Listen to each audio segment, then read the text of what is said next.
Assalamualaikum warahmatullahi wabarakatuh. Waalaikumsalam warahmatullahi wabarakatuh. Alhamdulillah, wassalatu wassalamu ala sayyidina Rasulillah, sayyidina wa maulana Muhammad ibn Abdullah wa ala alihi wa sahbihi wa mawalah. La haula wa la quwwata illa billah, amma ba'd. Bapak-bapak, ibu-ibu, saudara-saudara kaum muslimin rahimakumullah. Sudah menjadi keyakinan dalam kehidupan kita bahwa segala yang ada permulaannya tentu akan ada penghabisannya. Setiap yang punya awal mesti akan punya akhir. Tidak ada keabadian dalam kehidupan dunia ini. Semuanya datang dan pergi silih berganti, berubah oleh pergeseran masa dan pertukaran waktu. Demikianlah kalau kita mau merenungi kehidupan dari alam di sekitar kita. Sejak dari kehidupan tumbuh-tumbuhan, binatang, sampai kepada kehidupan kita, makhluk bernama manusia. Lihatlah kita manusia misalnya. Dimulai sejak kita terlahir ke alam ini, keluar dari alam rahim ibu, menjadi bayi yang merah tidak berdaya, untuk kemudian berangsur meningkat menjadi anak-anak. Dari kehidupan anak-anak berubah lagi kita menjadi remaja dengan segala keceriaan dan kelincahannya, dan dari masa remaja naik lagi kita memasuki usia dewasa, untuk kemudian berangsur memasuki hari tua. Lalu setelah kita memasuki hari tua, sehari, seminggu, sebulan, setahun, sampailah kita kepada batas waktu yang telah ditentukan oleh Allah, yang dinamakan ajal, dan bertemulah kita dengan yang disebut maut. Ini merupakan kepastian dalam kehidupan. Kalau saja kita mau merenung perubahan-perubahan yang terjadi pada diri kita, seharusnya membuat kita insaf dan sadar. Di kala remaja kita begitu lincah, punya rambut yang hitam ikal berderai, punya lesung di pipi, punya senyum yang indah menawan setiap orang yang melihat, punya kulit yang kencang dan bersih. Manakala kita memasuki hari tua, perubahan frontal pun terjadi. Kulit mulai jadi keriput, rambut yang tadinya hitam ikal berderai mulai memutih, nikmat berkurang, gigi yang tadinya utuh dan sanggup mengunyah apa saja, satu demi satu permisi meninggalkan kita. Sangat boleh jadi dikala remaja kita senyum semua orang terpikat. Dikala hari tua dengan kulit yang keriput dan gigi yang tidak ada lagi, manakala kita senyum mungkin orang bakal lari dari sekitar kita. Kemana keindahan yang tadinya begitu menawan? Kemana senyum lesung pipit yang tadinya menarik perhatian orang? Pergi meninggalkan kita, berubah oleh pergeseran masa dan pertukaran waktu. Nah, bila maut datang menjemput kita, selesailah kehidupan sampai di situ? Ternyata belum. Kalau lahir merupakan perpindahan hidup dari alam rahim ke alam dunia, maka mati hakikatnya merupakan perpindahan hidup dari alam dunia ini ke alam kehidupan yang berikutnya, yang dinamakan dengan alam barzah. Andai kata hidup cuma sekali, Secara moral kita sanggup berkata, alangkah tidak adilnya Tuhan. Kenapa? Dalam kehidupan ini kan aneka ragam terjadi. Ada orang yang zolim, ada orang yang dizolimi. Ada orang yang membunuh, ada orang yang terbunuh. Ada orang yang kaya, ada orang yang miskin.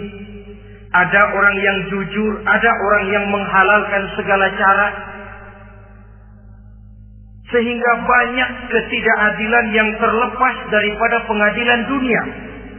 Lalu orang pun bilang, di dunia ini katanya banyak pengadilan tapi sulit keadilan. Di dunia ini mudah mencari pengadilan tapi sulit untuk mencari ketidakadilan. Andai kata hidup cuma sekali, tidak akan ada hidup sesudah hidup yang sekarang ini.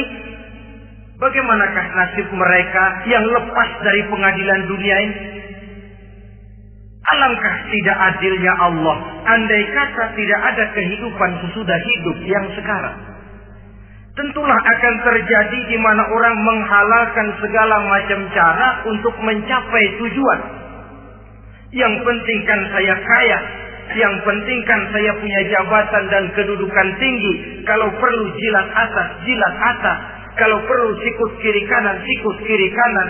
Kalau perlu injak bawah, injak yang bawah. Ini prinsip daripada orang-orang komunis. Dan pantas karena mereka tidak percaya kepada kiamat. Pantas karena mereka tidak percaya akan adanya kehidupan sesudah hidup yang sekarang ini. Maka saya menghimbau kepada seluruhnya. Kita sudah kadung menyepakati negara ini berdasarkan Pancasila. Kita sudah kadung konsensus bahwa PKI dengan seluruh ajarannya tidak punya hak hidup di bumi Pancasila yang kita cintai ini. Maka salah satu ajaran PKI tujuan menghalalkan cara. Kita orang Indonesia yang berbudi pekerti luhur, yang punya nilai budaya tinggi, janganlah sampai mencaci PKI, membubarkan PKI, mengutukkan PKI, tapi dalam kehidupan sehari-hari prakteknya prinsip komunis kita pakai. Apa itu? Tujuan menghalalkan cara. Asal sudah tujuan tercapai, cara apapun saja halal. Itu pandangan hidup orang yang tidak percaya kepada adanya hari akhirat. Sebagai muslim yang yakin akhirat ada, kiamat pasti akan datang. Hidup tidak cuma sekali. Maka kalau kita zalim, kalau kita berbuat aniaya, kalau kita melakukan korupsi, kalau kita merugikan orang lain, boleh jadi kita terlepas daripada pengadilan dunia. Tapi ingatlah, kita tidak akan pernah lepas dari pengadilan Allah. Pengadilan Qadhi Rabbul Jalil, di mana kita akan diadili dengan seadil-adilnya. Dan tidak satu perbuatan yang bersifat salah, yang bagaimanapun kecilnya, yang akan lepas dari pengadilan di akhirat itu nanti. Pantas saja kalau satu hari malaikat Jibril datang menasihati Rasulullah Sallallahu Alaihi Wasallam, yang artinya juga menasihati kita semua. Apa kata malaikat Jibril kepada baginda Nabi? Ya Muhammad, ish ma syi'ta wa innaka mayyitun. Hai Muhammad, hiduplah semau kamu, tapi jangan lupa kamu pasti akan mati. Kalau memang dilarang tidak terlarang, dicegah tidak tercegah, kamu mau melaksanakan hidup menurut maumu sendiri, persilahkan. Hiduplah menurut mau dan gayamu. Tapi jangan lupa, fa innaka mayyitun, satu saat kau pasti bakal mati. Dan mati itu bukan akhir dari segalanya. Dia babak baru bagi kehidupan selanjutnya. Silakan hidup menurut maumu, tapi jangan lupa kau pasti akan mati. Wa'mal ma syi'ta fa innaka majziyun bih. Kerjakan apa saja yang kamu mau. Kalau kau mau menghalalkan segala macam cara, persilahkan halalkan segala macam cara. Tapi jangan lupa kau akan mendapat balasan dari seluruh amal perbuatanmu. Wa ahbib ma syi'ta fa innaka mufariquhu. Dan cintailah apa saja yang mau kau cintai. Kau cintai anak istrimu, silahkan. Kau cintai harta bendamu, tafadhal. Kau cintai tanah airmu, kau cintai pangkat dan jabatanmu, persilahkan. Tapi jangan lupa, fa innaka mufariquhu. Kau pasti akan berpisah dan akan meninggalkan segala yang kau cintai itu. Apa artinya ini buat kita? Ternyata sesudah maut datang menjemput kita, ada kehidupan sesudah hidup yang sekarang ini. Ini yang mendorong kita untuk dalam kehidupan di dunia ini tidak melakukan prinsip saenake dhewe, semaunya sendiri saja, asal perut kenyang, asal pangkat tinggi, asal harta dapat. Masa bodoh dengan merugikan orang lain, masa bodoh dengan menipu orang lain. Iku jenenge saenake dhewe. Muslim tidak diajarkan. Ingat manusia, setelah kau mati, setelah kiamat datang, kau akan dibangkitkan, kau akan dimintakan pertanggungan jawab tentang kehidupan yang sekarang ini. Saudara hadirin, oleh sebab itu kalau kita bicara soal kiamat, soal akhirat, ini memang masalah yang gaib, yang sepenuhnya tidak bisa dicernakan dengan kemampuan penalaran intelektual. Dasar di dalam membicarakan ini tidak lain adalah iman kita kepada Allah Subhanahu wa ta'ala. Bukan cuma zaman sekarang, dari zamannya Nabi. Orang itu kalau sudah bicara kiamat, bicara akhirat, ada yang ragu-ragu, ada yang menolak sama sekali. Bukan dari zaman sekarang, dari zaman dulu. Pernah kok satu saat Rasulullah itu dakwah menceritakan, saudara-saudara, akan terjadi kiamat di mana Allah akan membangkitkan manusia dari kuburnya untuk memintakan pertanggungan jawab. Ini dalam dakwahnya Nabi pidato macam itu. Apa reaksi orang? Yang beriman ya mantap. Tapi yang tidak beriman, bajingan-bajingan Quraisy ini, mereka bertepuk tangan, mengejek, mencaci. Malahan, ini yang luar biasa, ada dua orang kafir, namanya Ubay bin Ka'ab dan Al-As bin Wa'il. Mendengar pidato macam ini, mereka buru-buru pulang ke rumah. Ngapain? Ngambil pacul. Lalu berangkat nyari kuburan tua. Dia gali itu kuburan. Tulang-tulangnya diangkut, dibawa ke depan Nabi. Ya Muhammad, tulang-tulang yang udah hancur begini, siapa yang bisa ngidupin lagi? Yang macam-macam aja kamu Muhammad. Enggak rasional, enggak masuk akal. Allah menjawab. Apa kata Allah? Wa daraba lana mathalan wa nasiya khalqah. Qala man yuhyi al-'idhama wa hiya ramim. Qul yuhyiha alladhi ansha'aha awwala marrah. وَهُوَ بِكُلِّ خَلْقٍ عَلِيمٍ. Mereka memberikan perumpamaan kepada kami, kata Allah. Mereka melupakan asal kejadiannya. Mereka bertanya, siapa yang sanggup menghidupkan tulang belulang yang sudah hancur kayak begini? Qul yuhyiha alladhi ansaha awwala marrah. Katakan kepada mereka Muhammad, yang akan menghidupkannya adalah Dia yang telah menciptakannya pertama kali dulu. Kalau Dia sanggup menciptakan, Dia tentu lebih sanggup lagi untuk mengembalikan reproduksi ciptaan itu sebagaimana semula.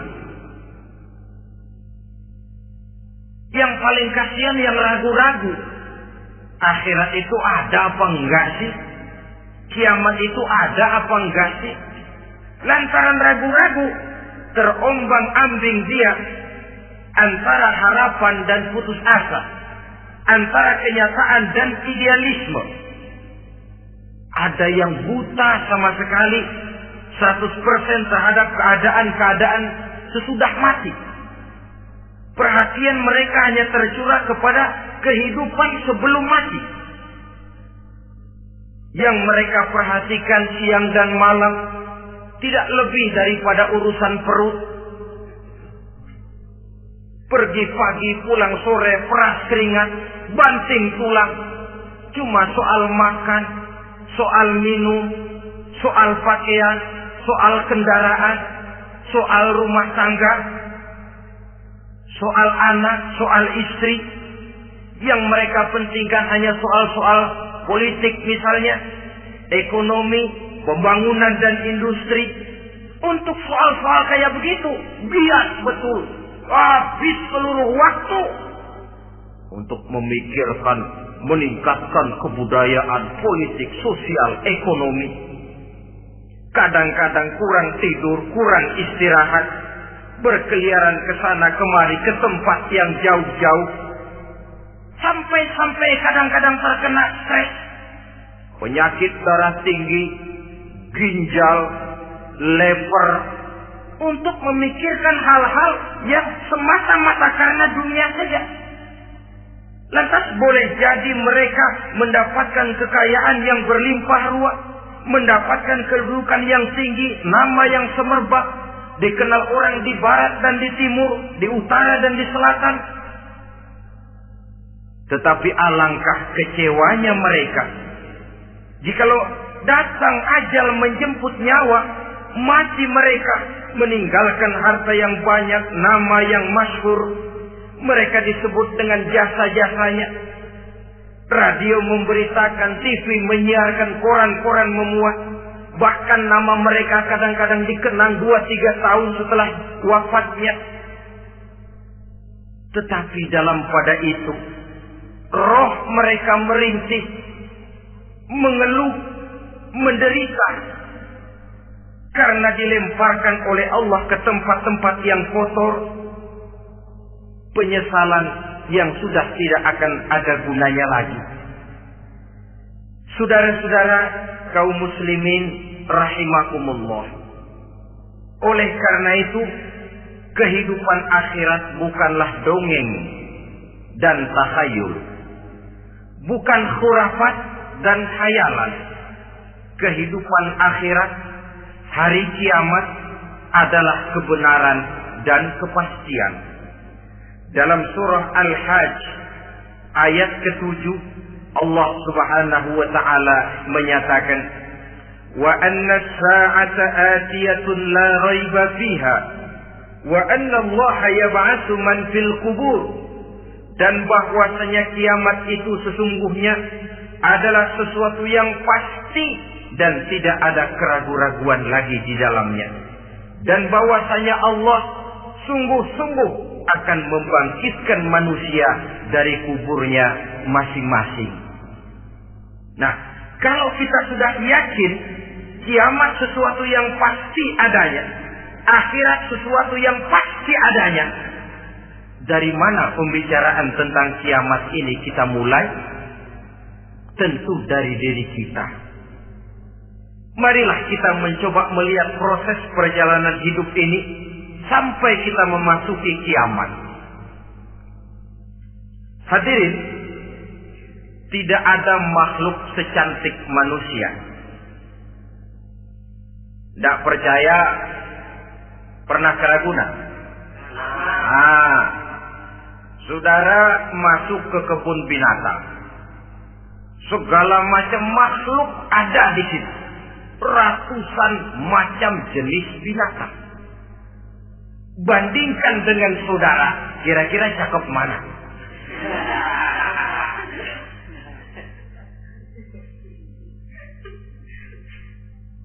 Dari seluruh makhluk yang diciptakan Allah itu, manusia fi ahsani taqwim, dalam bentuk yang paling sempurna, sejak susunan biologis sampai kemampuan berpikir. Biologis kita ya Allah, diciptakan kita begini rupa. Diberikan 2 kaki untuk berjalan, 2 tangan untuk bekerja. Diberikan 2 mata, dua-duanya di depan.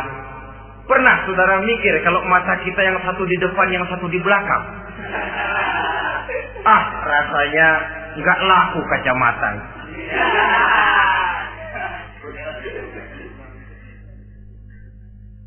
Diberikan hidung dengan 2 lubang. Tahu betul Allah ke bawah lagi lubangnya. Coba pikir kalau lubang hidung kita menghadap ke atas. Aduh, kalau musim hujan repot jagain hidung. Laqad khalaqnal insana fi ahsani taqwim.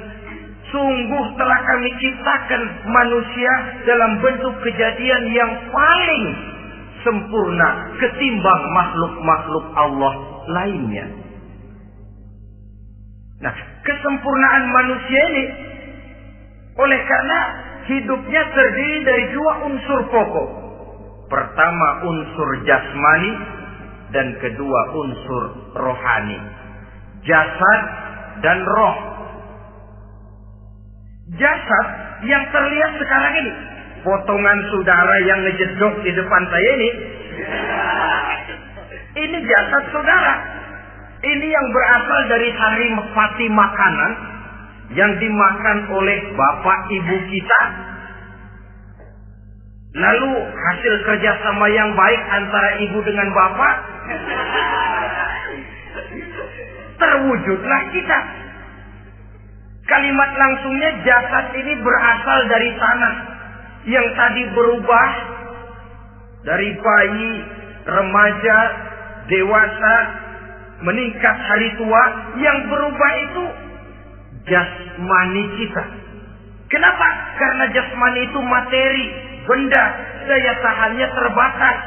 Dia berubah oleh pergeseran massa dan pertukaran waktu. Apa ada orang makin tua makin cakep? Jasmani oleh karena dia materi, dia berubah oleh pergeseran massa dan pertukaran waktu. Nah, yang menyebabkan jasmani itu bergerak karena ada ruh di dalamnya. Ini yang menyebabkan kehidupan. Ini yang menjadi sumber kehidupan, pusat kesadaran dan pengertian dalam kehidupan manusia. Tanpa roh dalam diri kita, maka jasad kita pernah lihat orang mati. Itu kalau orang mati, coba perhatikan. Apanya yang kurang? Kupingnya masih ada, tapi sudah tidak sanggup mendengar. Matanya masih lengkap, tapi tidak mampu melihat. Jangankan melihat, terbuka saja tidak. Mulutnya masih ada, tapi sudah tidak bicara lagi. Telinganya cukup, tapi tidak sanggup mendengar. Kakinya lengkap, tapi tidak mampu lagi berjalan. Apa penyebabnya itu? Ternyata jasmani kita, jasad ini, manakala sudah ditinggalkan oleh roh, dia tidak akan bisa berdaya apa-apa. Tidak mampu berjalan, tidak pula berbuat, tidak pula bekerja apapun saja. Saudara-saudara, dua-duanya punya kebutuhan. Jasmani ada kebutuhannya, rohani pun ada kebutuhannya. Jasmani yang jelas perlu makan, perlu minum, perlu tidur, perlu pakaian, dan sebagainya. Nah, apabila saat berpisah datang, ajal sampai, berpisahlah roh dan jasad.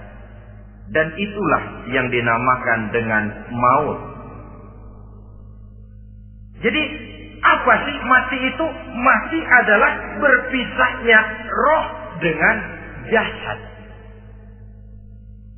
Sebab itu Islam sangat menganjurkan kita untuk banyak-banyak mengingat mati. Bagaimana caranya mengingat mati?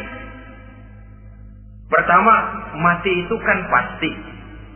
Kira-kira yang hadir di sini ada yang nggak mati nggak kira-kira? Semuanya bakal mati kan? Berani? Sekarang mau? Saudara, sebenarnya kalau kita merenung lebih jauh, orang itu tidak perlu takut mati. Walaupun tidak boleh terlalu berani menghadapi mati. Karena bagaimanapun takutnya kita kepada mati, toh dia pasti datang. Bagaimanapun beraninya kita mati, kalau belum ajal, dia tidak mati juga. Jadi Muslim itu kan harus berani menghadapi hidup dan tidak takut menghadapi mati. Mati adalah sesuatu yang pasti. Muslim dianjurkan banyak-banyak mengingat mati dalam kehidupan. Caranya bagaimana? Pertama, berziarah nengokin teman yang sakit. Ya? Suka nengokin teman yang sakit enggak? Oh, itu pahalanya kata Nabi. Menengok orang yang sedang sakit lebih afdal daripada sholat sunnah 1000 rakaat. Apa pernah saudara sembahyang sunnah sampai 1000 rakaat? Nengokin orang sakit pahalanya lebih afdal daripada itu. Kenapa menengoki orang sakit mengingatkan kita kepada mati? Iya ya, ini teman saya yang kemarin segar banget, bercanda sama saya, ketawa sama-sama, sekarang terbaring tidak berdaya, hilang kemampuannya, hilang keceriaannya, sakit. Iya kalau sembuh, kalau aja, iya sekarang giliran dia, kalau jatuh ke saya. Lalu menghibur teman dengan kata-kata yang enak, yang akan mendatangkan sugesti supaya dia cepat sembuh. Jangan nengokin orang sakit, jujur. Sakit apa lu? Perut. Emang teman gua kemarin sakit begini mati. Wah, itu orang bisa jadi shock lantaran etika kita tidak akan sampai ke sana. Menjenguk orang sakit akan mengingatkan kita kepada mati. Apalagi ziarah kubur. Ada yang orang tuanya sudah meninggal? Nah, kalau ada, ya tidak bisa tiap hari, sekurang-kurangnya seminggu sekali. Jumat pagi misalnya, ziarah kita ke kubur. Sehingga kalau kita masuk kubur kan ada etikanya. Assalamualaikum ya ahlal kubur wa inna insyaallahu bikum lahiqun. Hai penduduk kubur, keselamatan bagi kamu dan kami yang masih hidup sekarang ini insyaallah pasti bakal nyusul kamu. Iya, yang kemarin gagah benar sekarang terbaring tanpa daya. Ini unggukan kuburannya. Yang kemarin ada sekarang sudah tidak ada. Kemana dia? Kami satu saat pasti akan begini. Ingat mati. Lalu apalagi yang bisa membuat kita ingat kepada mati? Mengawal jenazah. Bukankah sangat dianjurkan oleh agama? Bahkan kalau bisa sejak mengurusnya, memandikannya, mengkafankannya, menyolatkannya untuk kemudian mengantarnya ke kubur.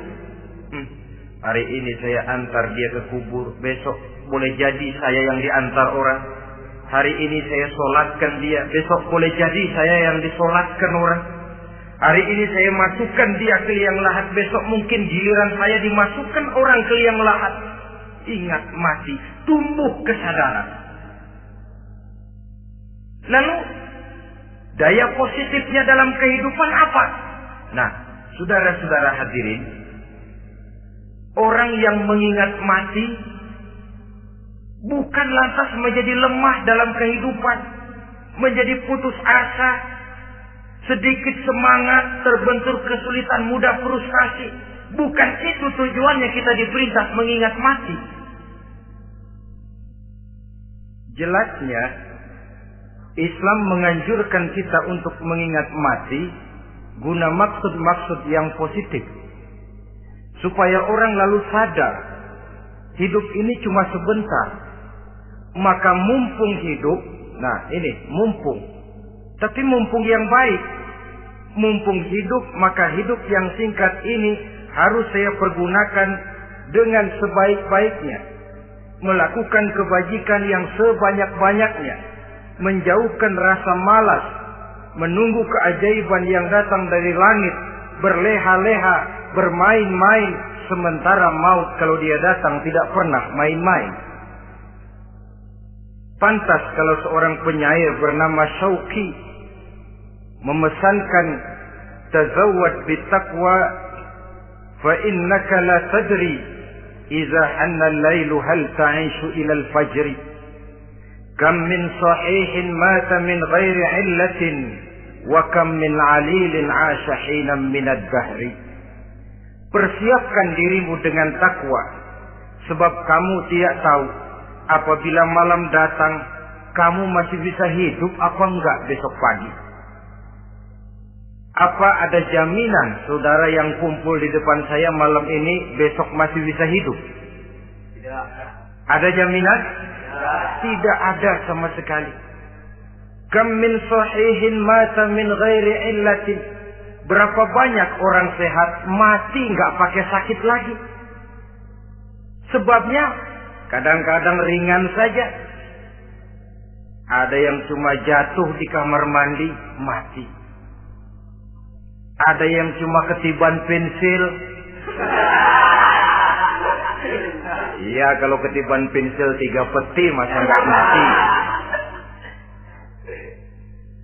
Ta'addadatil asbab wal maut wahid. Sebabnya boleh jadi macam-macam, tapi mati satu juga, yaitu mati.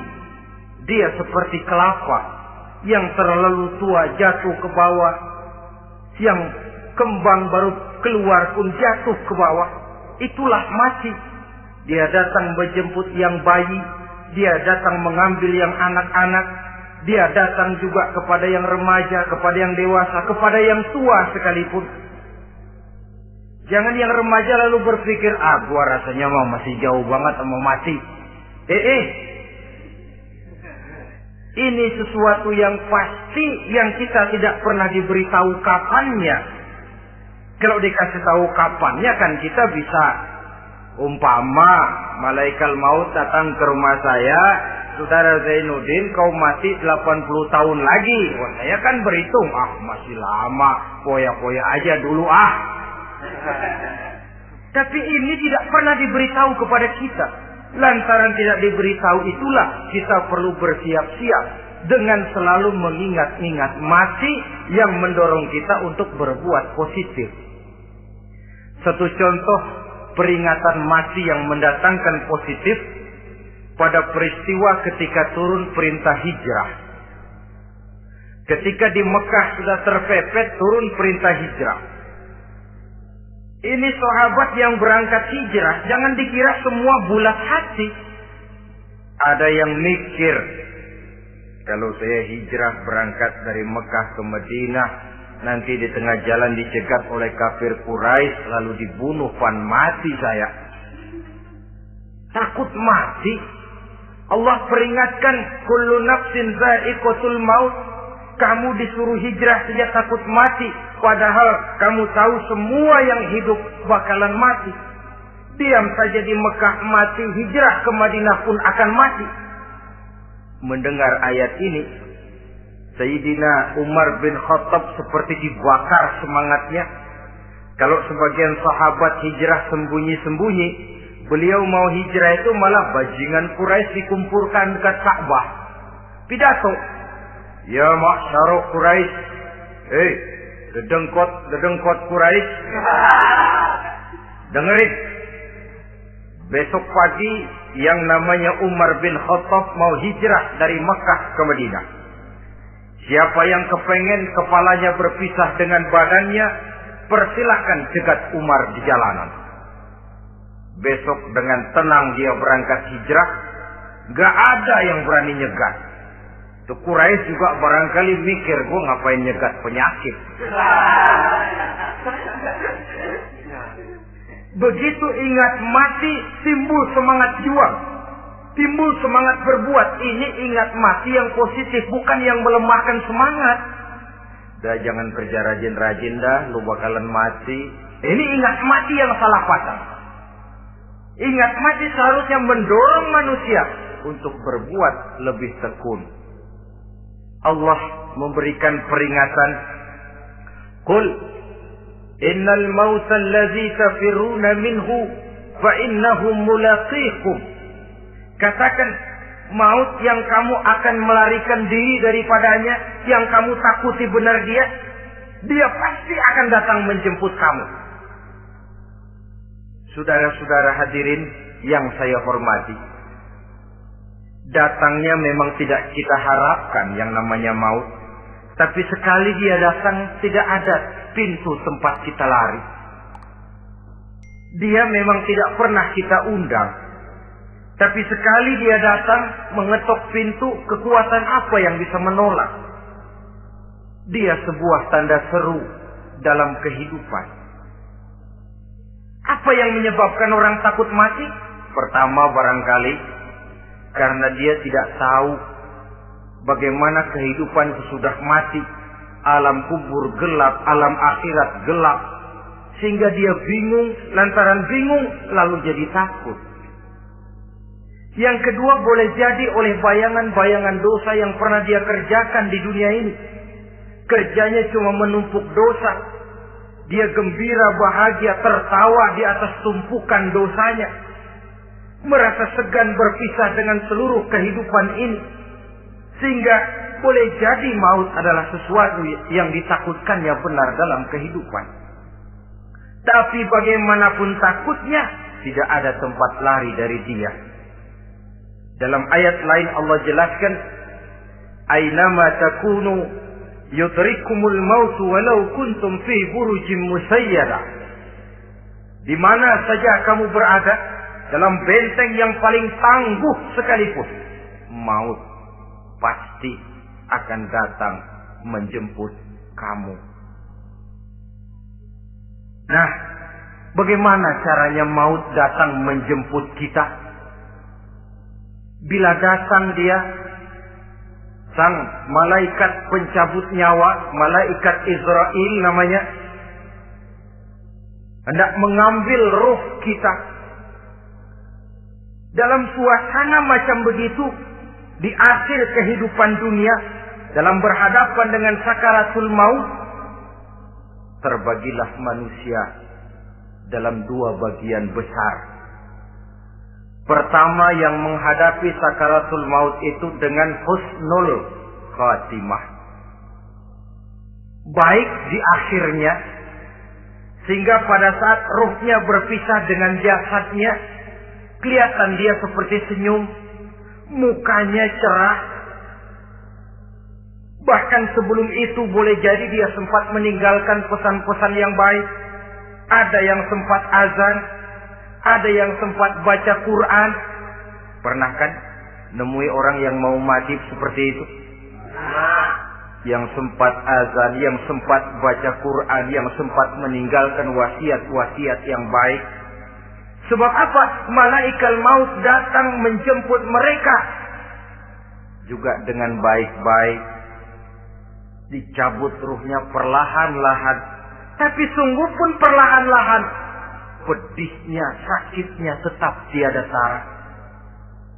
Rasulullah Sallallahu Alaihi Wasallam, dikala beliau hendak berhadapan dengan sakaratul maut, diceritakan mencelupkan tangannya ke dalam gelas berisi air, lalu mengusapkannya ke muka beliau seraya berdoa, Ya Allah, mudahkan saya dalam menghadapi sekarat ini.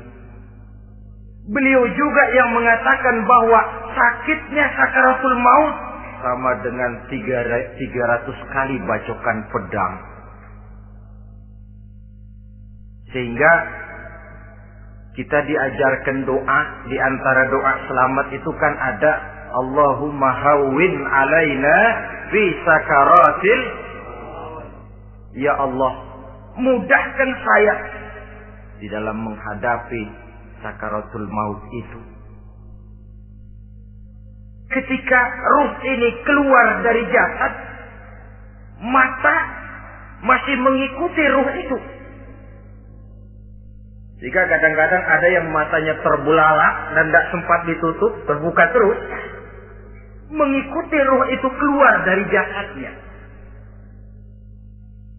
Adapun golongan kedua, manusia yang ketika berhadapan dengan sakaratul maut mendapatkan su'ul khatimah, jelek di penghabisannya.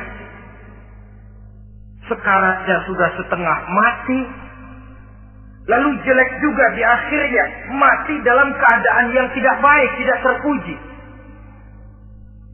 Ada yang lagi megang kartu, mati. Ada yang lagi di tempat ngadu ayam, mati. Ada yang lagi di tempat pelacuran, mati. Ada yang lagi megang botol minuman keras, mati. Nih barangkali malaikat maut gemes banget nariknya, lu bajingan, lu tarik terus kan. Mati su'ul khatimah. Makanya bagus itu. Kadang-kadang di majelis-majelis taklim kan sering dibaca, ya Allah biha, ya Allah biha, ya Allah bihusnil khatimah. Kan ada itu? Ada enggak?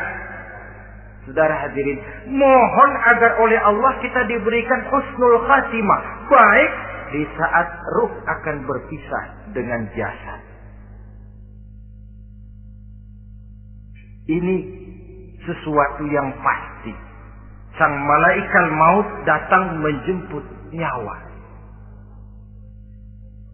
Setelah ruh berpisah dari badan, maka tinggallah sang badan, ditangisi oleh semua yang kita tinggalkan. Sehingga kepada putrinya Fatimah, ketika malaikat maut datang hendak menjemput baginda Nabi, beliau berkata kepada anaknya, Fatimah, kamu tahu siapa yang datang? Saya tidak tahu, Bapak. Yang datang, Fat, hadimul lazat. Itu dia yang menghancurkan seluruh kesenangan dunia. Wa qati'u syahwat, yang memisahkan kita dengan seluruh yang kita cintai. Dia malaikat maut, Fat. Manakala jasad sudah ditinggalkan oleh ruh, itulah yang dikerubungi orang. Anak menangis, istri menangis, orang tua bersedih, teman-teman merasa kehilangan, menangisi jasad. Diuruslah jasad kita, dimandikan sebagaimana mestinya, dikafankan dengan kain putih 3 lembar. Itu yang hendak kita bawa kembali ke tempat asal kita. Pakaian sutra, jas yang mereknya Switzerland wool, kain yang Samarinda, sepatu yang Belly atau Beltoni, jam tangan yang Rolex, kendaraan yang serba mewah. Tidak ada yang menyertai kita. Kain putih 3 lembar itu saja lagi.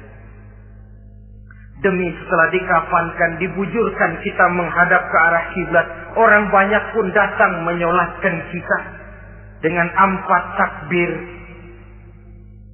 diiringi dengan doa, lalu upacara pelepasan, berangkat kita meninggalkan anak, istri, suami, kampung halaman, tanah air, bahkan alam dunia ini.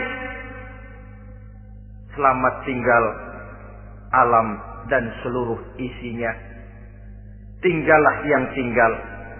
Saya akan kembali ke tempat asal dari mana saya datang, untuk kembali mempertanggungjawabkan seluruh perbuatan saya dalam kehidupan ini. Manakala upacara pelepasan selesailah sudah, dimasukkan kita ke keranda jenazah, digotong orang, bismillah wa ala millati rasulillah, dibawa ke tempat peristirahatan terakhir katanya. Padahal dulu kalau mau kita istirahat, ke villa lah kita, ke Bali lah kita, ke Hong Kong lah kita, ke tempat-tempat tamasya yang indah. Oh, rupanya akan sampai juga perjalanan menuju tempat peristirahatan terakhir yang luasnya tidak akan lebih dari 2 kali 1 meter. Diusung orang kita, diantarkan orang banyak. Manakala sampai ke atas liang lahat, pengusung jenazah dibuka, diturunkan kita ke liang lahat, dibaringkan. Gumpalan tanah akan jadi bantal kita. Muka dibuka, dihadapkan ke arah kiblat. Setelah itu ditutup liang lahat kita dengan kayu. Masih belum kurang, diuruk dengan tanah. Yang menguruk orang-orang yang tadinya mencintai kita, menyayangi kita. Tapi ketika jasad sudah ditinggalkan ruh, habis rupanya cintanya. Coba jasad kalau sudah ditinggalkan ruh, 3 hari aja di rumah serem. Ya mayit, siapa yang betah nemenin mayit?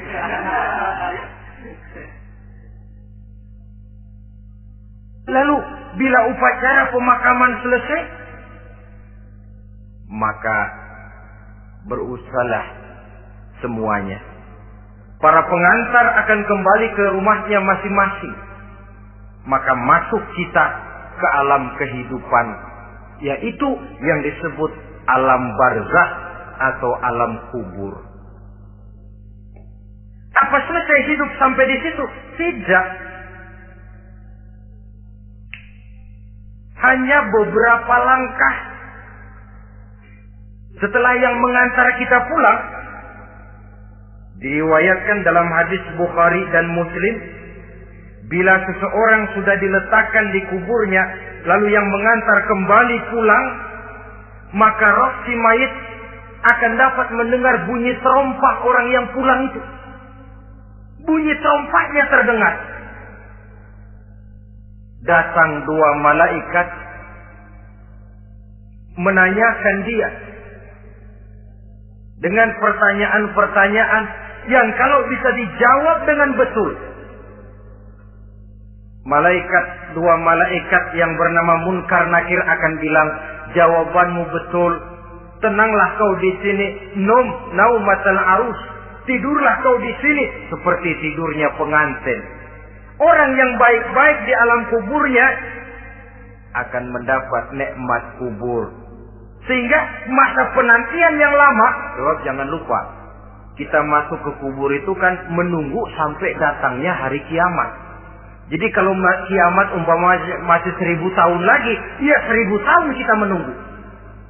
Orang yang baik-baik, penantian di alam kubur, kata malaikat, naumatal arus. Tidurlah kamu seperti tidurnya pengantin. Bagaimana sih tidurnya pengantin? Enggak berasa. Iya, kata anak sekarang, endah aja. Begitu mendusin pagi, kata lakinya, malam sebentar bener ya Neng. Sebentar betul katanya malam. Ya tentu saja tidak terasa. Kenapa? Dia tidak pernah memikirkan waktu. Terbawa oleh kenikmatan dan kelezatan yang dirasakannya dalam kehidupan. Tapi orang kafir, orang yang dosanya bertumpuk, tidak sanggup menjawab pertanyaan 2 orang malaikat, maka dia akan mendapat azab di alam kuburnya terus menerus siang dan malam sampai datangnya hari kiamat. Ibarat maling ayam ketangkep, belum masuk pengadilan udah dikebukin duluan. Kan begitu kan? Ada maling ayam nggak di sini? Nah, itu yang nyaut tadi pengalaman itu. Di sidang belum, divonis belum, digebukin babak belur. Saudara hadirin, maka alam kubur bisa merupakan raudhatun min riyadil jannah. Taman di antara taman-taman surga pun juga bisa merupakan hufratun min hufarin niran, menjadi liang daripada neraka. Ada lagi riwayat yang dari Imam Muslim yang diperoleh dari Zaid bin Sabit. Zaid bin Sabit cerita, satu hari kami bersama Rasulullah sallallahu alaihi wasallam berada dalam kebun kepunyaan Bani Najjar. Rasulullah sedang duduk di atas keledai. Tiba-tiba entah bagaimana itu keledai terkejut, kaget, berontak, hampir Rasulullah jatuh. Rasulullah kemudian bertanya, rupanya di kebun itu ada kuburan tua, 5 atau 4 kuburan. Rasulullah lalu bertanya, saudara-saudara, ada yang tahu nggak ini kuburan siapa? Nggak ada ya Rasulullah. Memang kenapa? Ini penghuni kuburnya lagi disiksa oleh Allah. Andai kata boleh saya mohon kepada Allah supaya kamu dengar seperti yang saya dengar, andai kata saja kamu kuat mendengarnya, saya pasti akan berdoa. Tapi sayang, saya yakin kamu pasti tidak akan kuat mendengar mereka mendapat azab di kuburnya. Hadis sahih riwayat Imam Muslim dari Zaid bin Sabit. Kehidupan di alam barzah. Pak, iya kalau yang matinya dikuburin. Lah kalau yang matinya diceburin ke laut, dibakar, di medan perang hilang gak ketahuan kemana jenazahnya. Saudara, hilang kek, dikubur kek, di dalam lautan, direndam kek, itu kan cuma logika kita. Menurut Allah tidak ada perbedaan orang mati dikubur di dasar lautan, atau dibakar sampai jadi abu, atau gugur di medan perang tidak ketemu jenazahnya. Entah mereka tetap masuk ke alam barzah namanya. Jasad boleh hancur, tapi roh sebagai sumber kehidupan, pusat kesadaran dan pengertian, dia tetap ada, mengalami kebahagiaan dan kegembiraan, atau mengalami kepedihan dan penderitaan, bergantung kepada amalan yang kita lakukan dalam kehidupan di dunia ini. Maka dalam Yasin tadi kan jelas, Qul yuhyiha alladzi ansha'aha awwala marrah. Yang menghidupkan mereka yang dikubur di dasar lautan, mereka yang dibakar sampai jadi abu, yang akan menghidupkan ialah Allah yang menciptakan mereka dulu pertama kalinya. Jadi kalau sudah ada aslinya, ya tentu tidak perlu contoh lagi, akan sangat mudah membuatnya. Orang tua kita, keluarga kita yang sudah berpulang, mereka di alam barzah sekarang ini bisa mendapat nikmat kubur, bisa mendapat azab kubur, bergantung amalan mereka dalam kehidupan di dunia ini. Dalam Musnad Imam Ahmad dan Sahih Abi Hatim malah ada tambahan riwayat. Orang yang banyak kebajikannya di dunia, amalannya akan datang menemani dia. Sholatnya dekat kepalanya, puasa sebelah kanan, zakat sebelah kiri, menghibur dia. Malahan dikatakan berbentuk orang yang cantik menemani dia di alam kuburnya. Aneh dia tanya, man anta lam ara fid dunya ajmal minka. Siapa kamu? Di dunia ini belum pernah saya melihat orang secantik kamu. Dia jawab, ana amaluka sholeh.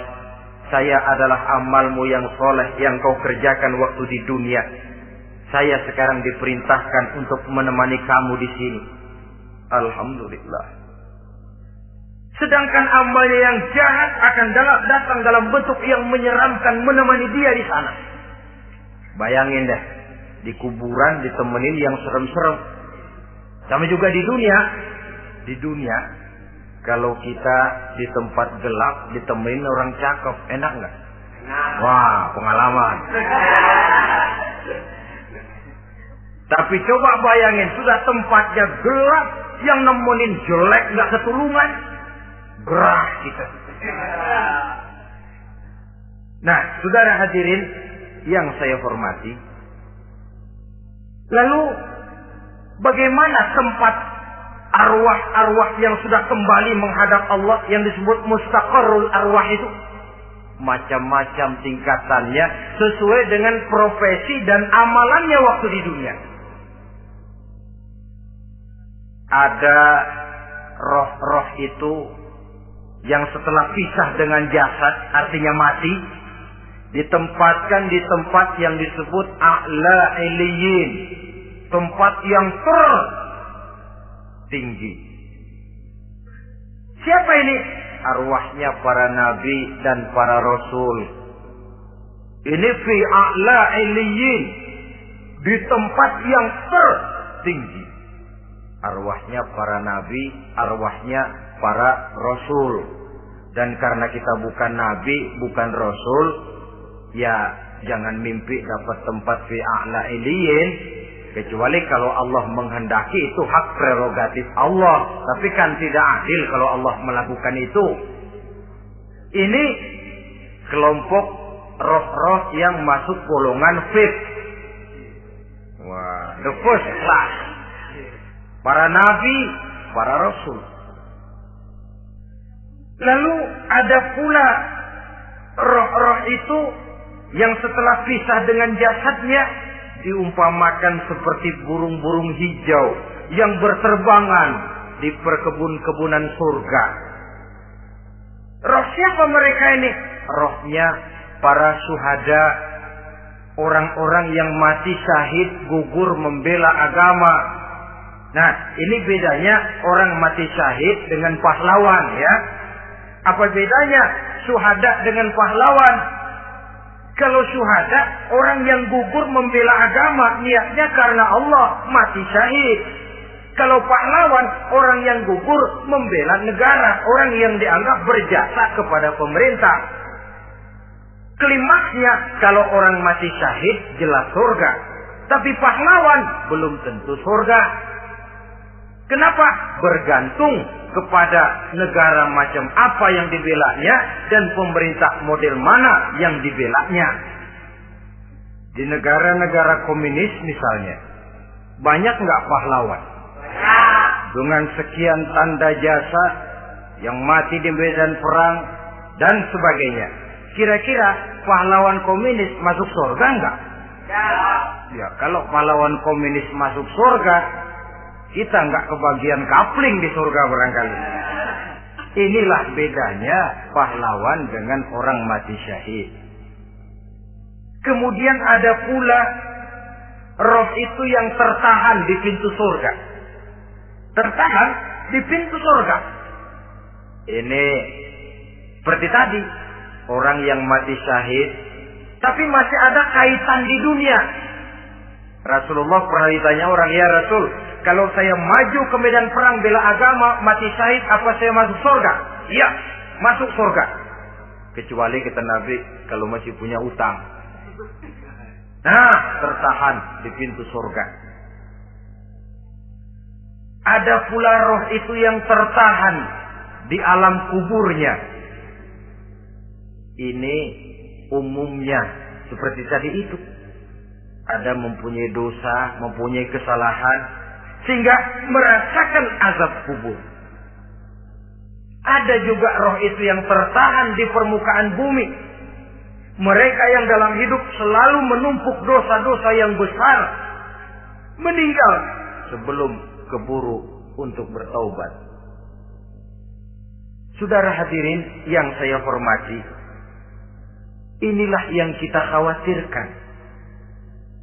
Sebab jikalau pada saat roh sudah datang, jikalau saatnya roh datang berpisah dengan jasad, menemukan sakaratul maut, saat itu taubat sudah tidak akan ada gunanya lagi. Masuk ke alam kubur, mendapat azab kubur, sampai datangnya hari kiamat. Berapa lama di alam kubur ini? Menunggulah kita sampai datang saatnya kiamat. Nah, saudara-saudara, apa tanda-tanda hari kiamat? Kapan dia akan datang? Bagaimana hal ihwal manusia pada saat terjadi kiamat? Bagaimana alam ini? Bagaimana perhitungan di padang mahsyar? Insya Allah akan saya ungkapkan pada bagian kedua dari ceramah ini. Insya Allah kita akan lanjutkan pembicaraan ini sampai kepada terminal paling akhir, surga dan neraka. Inilah saja pertemuan kita pada kesempatan kali ini. Terima kasih banyak atas segala perhatian. Mohon maaf atas segala kekurangan. Wabillahi taufiq wal hidayah. Wassalamualaikum warahmatullahi wabarakatuh. Waalaikumsalam warahmatullahi wabarakatuh. Warahmatullahi wabarakatuh. Waalaikumsalam warahmatullahi wabarakatuh. Warahmatullahi wabarakatuh. Waalaikumsalam warahmatullahi wabarakatuh. Warahmatullahi wabarakatuh. Waalaikumsalam warahmatullahi wabarakatuh. Warahmatullahi wabarakatuh.